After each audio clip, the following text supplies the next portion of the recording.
কালকে সব থেকে মেইন কাজ হয়েছে কি জানেন? কি কাজটা হয়েছে বলেন তো ব্রাদার? কি কাজ?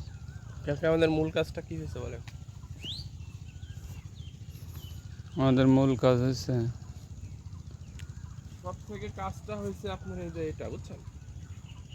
ওই ইয়েটা বেডটা ভালো করে করা। হ্যাঁ হ্যাঁ, আইলটা এ যদি বেড নাকি একটা একবার যাবে, শুধু একবার, ঠিক আছে? ওইটা আবার কইতে লাগবে না, সমস্যা নাই, ওইটা তো সময় লাগবে না। আর একদিন পানি দেওয়ার সময় আবার ইয়ে করে দেবো, গ্রুপের ছবি দেন না কেন? ওইগুলো ভিডিও টিডিও সব দিয়ে দিবেন ওই গ্রুপে, তাহলে আমার আর ডবল করা লাগলো না।